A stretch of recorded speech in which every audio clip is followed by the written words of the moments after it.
विजयदशमी का त्यौहार है। जैसे आपको पता है कि विजयदशमी कल जो विजयदशमी का त्यौहार मनाया जाएगा और नवरात्रों के बाद ही जो फेस्टिवल हमारे शुरू हो जाते हैं। तो जैसे कल विजयदशमी है और इस समय हम मौजूद हैं हरियाणा के जो सबसे बड़े रावण के पुतले के पास, जहाँ पर जो है 180 फुट का पुतला पंचकुला में बनाया गया है। इससे पहले भी यहाँ पर 160 फुट का पुतला बनाया गया था, 110 फुट का भी यहाँ बनाया गया है, लेकिन अब की बार जो है 180 फुट का जो पुतला है वो यहाँ पर बनाया गया है। और मैं एक बार साथी से कहूँगा एक बार जरूर इस पुतले को दिखाएं कि हरियाणा का जो पंचकुला है वो हर बार इसका नाम जो है जुड़ता रहता है कि हर बार जो है इसकी लंबाई जो बढ़ती रहती है। लेकिन यदि कहते हैं कि बुराई जितनी छोटी हो उतना अच्छा होता है, लेकिन 180 फुट का रावण बनाया गया। उनका कहना है कि बुराई जो है जितनी बड़ी हो उसको दहन करने में उतना ही मज़ा आता है। ये यहाँ के जो रामलीला के मंच के जो कलाकार हैं उनका ये कहना है। और इस समय हम सेक्टर 5 के शालीमार ग्राउंड के अंदर यहाँ पर मौजूद हैं और आप देख सकते हैं कि कल यहाँ पर जो है इतनी भीड़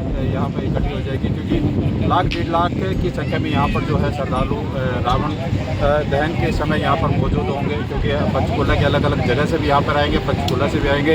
एक बार साथी से ये भी कहूँगा कि एक बार यहाँ के आसपास का एरिया भी दिखाएं, क्योंकि सामने आप देख सकते हैं जो हमारा जो मेघनाथ और कुंभकर्ण के पुतले हैं वो भी लगभग बनकर तैयार हो चुके हैं और उनकी लंबाई भी लगभग 1 से 100 फुट के आसपास बताई जा रही है। और इसके अलावा यहाँ पर जो है जो रामलीला के ऑर्गेनाइजर हैं उनको जो आने वाले हमारे दर्शक हैं उनके लिए निवेदन है कि जो भी आए, यदि किसी बच्चे के साथ आते तो बच्चे को वो अपना पकड़ के रखें। और इसके अलावा जैसे खाने पीने के सामान है वो साथ लेके आए। जैसे पानी की दिक्कत हम देखते हैं कि पानी की समस्या हर बार आती है, तो उनका ये कहना है कि इतने लोगों को हम पानी प्रोवाइड नहीं करा पाएंगे क्योंकि सुविधाएं बहुत कम होती हैं। तो हो सकता है कि वो पानी अपना साथ लेके आए, जैसे छोटी बोतल लेके आए, बड़ी लेके आए, कैसे भी वो अपना प्रबंध खुद लेके चलें। और इसके अलावा जैसे यहाँ पर टॉयलेट की व्यवस्था भी है और बाउंसर भी यहाँ 150 से 200 बाउंसर यहाँ पर लगाए गए हैं। इसके अलावा पुलिस प्रशासन का प्रबंध यहाँ पर बताया जा रहा है कि वो रहेगा और बाउंसर तो है ही है। इसके अलावा कोई कठिनाई परेशानी यहाँ पर नहीं आने देगी। लेकिन यदि फिर भी कोई कठिनाई परेशानी आती है तो उन्होंने जनता से अनुरोध किया है कि जैसे ज़्यादातर समय दिक्कत आती है जब रावण दहन के बाद जब भगदड़ मचती है, उस भगदड़ का भी प्रबंध यहाँ पर किया गया है। आप ये बैरिकेड देख सकते हैं। मैं अपने साथियों को एक बार ये बैरिकेड दिखाएं। ये बैरिकेड यहाँ पर इस बार लगाई गई है ताकि कोई भी जैसे जब रावण दहन होता है उसके बाद यहाँ पर कोई भी व्यक्ति अंदर ना आ पाए। इसके बाद भी यहाँ पर जो है बाउंसर भी यहाँ पर खड़े रहेंगे और ये सारी व्यवस्था जो ऑर्गेनाइजरों के द्वारा यहाँ पर की गई है, जो माता मनसा देवी चैरिटेबल ट्रस्ट है और रामलीला मंच के जो लोग हैं उनके द्वारा यहाँ पर व्यवस्था की गई है। और देख सकते हैं कि जैसे यहाँ पर कोई नहीं आएगा। और दूसरा जब निकलने यहाँ से बाहर निकलेंगे उसके लिए भी इन्होंने अनुरोध किया है जनता से कि वो कृपया थोड़ा सा वेट कर लें, जब क्योंकि आपको पता है कि जब रावण दहन होता है उसके बाद भगदड़ मचती है, तो लोगों से अनुरोध है कि वो कुछ टाइम समय अंदर बिताएं और जैसे धीरे धीरे बाहर की पार्किंग खत्म होगी तभी धीरे धीरे करके यहाँ से निकले। ये खासकर अब की बार जो है अनुरोध जनता से किया गया है, क्योंकि हर बार ये देखने को मिलता है जब जहाँ भी भीड़ होती है वहाँ पर ऐसी समस्याएं देखने को मिलता है, धक्का मुक्की की समस्या वहाँ पर ज़्यादातर मिलती है। लेकिन इस समय प्रशासन से भी अनुरोध है कि जब भीड़ इकट्ठी हो उनको भी ठीक तरीके से यहाँ से जो ट्रैफिक है उसका पालन किया जाए। और जो यहाँ के बाउंसर हैं वो भी इस समय गेट पर तैनात रहेंगे ताकि किसी को कठिनाई परेशानी नहीं आए। लेकिन यदि कोई परेशानी है तो यहाँ पर काउंटर भी है। यदि किसी का बच्चा बाई चांस कोई मिसिंग हो जाता है तो यहाँ पर स्टेज भी बनी हुई है, तो उनसे अनुरोध है कि वो स्टेज पे जाके अनाउंसमेंट कर सकते हैं। और यदि बाउंसर है पास में कोई, किसी बाउंसर को बोल सकते हैं, कोई पुलिस का अधिकारी है या ऑर्गेनाइजर कोई भी है, वो किसी को भी उसके बारे में बता सकते हैं, तो जल्द से जल्द उसका समाधान किया जाएगा। कोई भी कठिनाई परेशानी है तो वो समस्या का हल वहाँ पे जल्द से जल्द किया जाएगा। तो इस बार फिर पंचकुला में यहाँ पर देखा जाता है कि 180 फुट का रावण जो है वो बनाया गया है। और रामलीला की बात करें तो यहाँ पर मंच अलग अलग है। जैसे सेक्टर 5 के अंदर भी 3 रामलीला हैं और पहली रामलीला जो इस समय जब यहाँ पर खड़े हैं, सेकंड जो है जो हमारा सेक्टर 5 वेन्यू पार्क में था, तीसरा जो महिलाओं की रामलीला थी वो इस बार पहली बार पंचकुला के अंदर हुई है। इसके अलावा सेक्टर 15 में भी रामलीला चल रही है, सेक्टर रामगढ़ में भी रामलीला है, जो सेक्टर 28, 25, 26 सारे जो जनता वहाँ पर सेक्टर 28 के अंदर भी रामलीला में रावण दहन किया जाएगा। वहाँ पर भी हर साल जो है ये प्रबंध किया जाता है।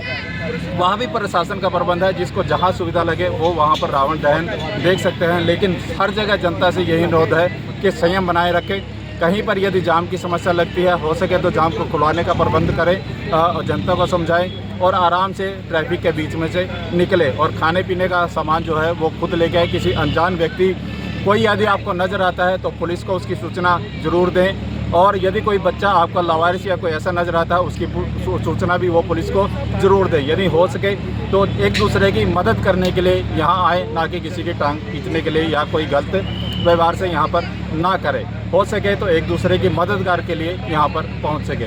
आइए अब हम मिलते हैं उस शख्स से जिसने 180 फुट का रावण बनाया। जैसे आपको देखता है कि हर किसी को ऊंचाई पर चढ़ाने के लिए या तो किसी आदमी का हाथ होता है या किसी लेडीज़ का हाथ होता है, लेकिन इस समय जैसे रावण को बनाने में भी हमारे कारीगर हैं वो हमारे साथ मौजूद हैं, तो उनसे एक बार बातचीत करेंगे। क्या नाम है सर आपका? उस्मान मोहम्मद जी। कहाँ से रहने वाले सर? आगरा के रहने वाले। आगरा से। जैसे रावण है ना, रावण का पुतला आप बनाते हैं, तो कितने साल से? मुझे करीब 35 साल हो गए। तो अभी तक आपने कितना हाइट का पुतला अब तक बना दिया? मैंने इस बार बरारा में करीब 20 साल रावण बनाया। जो चौहानिया बनाता नहीं था, हाँ जी, वो मैं ही बनाता था। बरारा में कितने हाइट का बनाया? 210 का। और यहाँ पर अभी 180। इसके अलावा कहीं और भी आपका कोई बना रहे हैं? नहीं, देहरादून।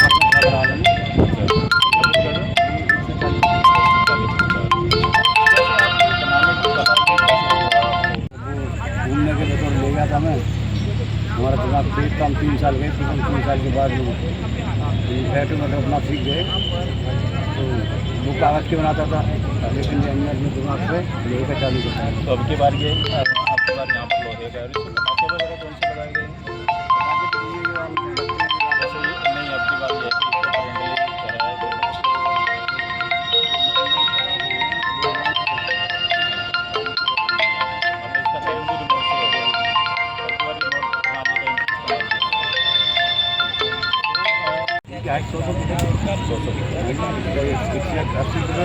पहले एक बनता था, मेघनाथ पुल पर नहीं बनता था। इस बार मेघनाथ पुल पर बना। पहले 10 सील लगते थे छोटे वाले, इस साल 10 सील लगे।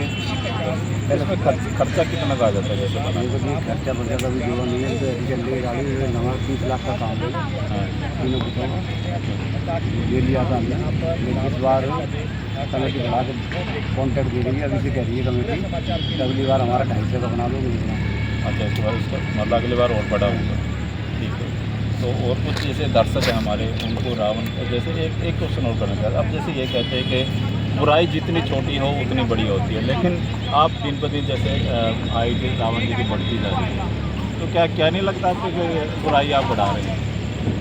बुराई तो रावण बुराई बढ़ती जाएगी, रावण बढ़ता जाएगा, बुराई कम होती जाएगी, रावण कम होता है। मतलब आपका कहना है कि जितनी हाइट अभी मतलब बुराई ज़्यादा बढ़ गई है, आपका ये कहना है कि तभी हाइट इसकी बढ़ रही है। क्योंकि इसके अलावा अगर चैनल्स के माध्यम से दर्शकों को कुछ मैसेज देना चाहोगे, कुछ कहना चाहोगे? कुछ नहीं कहना चाहोगे। ठीक है। तो हमारे साथ जी उसमें तो क्रेसी जी जो है, जो रावण बनाते हैं और 35 साल से बताया जा रहा है कि रावण बनाते हैं। और इस समय भी इन्होंने 2 जगह जो रावण बनाया गया तो पंचकुला में भी यही काम कर रहे हैं। तो आप देख सकते हैं और जो तस्वीरें हैं वो हम आपके कल साझा करेंगे। जो भी यहाँ की कठिनाई परेशानी होगी कि क्या यहाँ के हालात रहेंगे वो, और यहाँ की सिक्योरिटी क्या रहेगी, वो सारी चीज़ें हम आपसे साझा करते रहेंगे। तब तक के लिए नमस्कार, जय हिंद, जय भारत।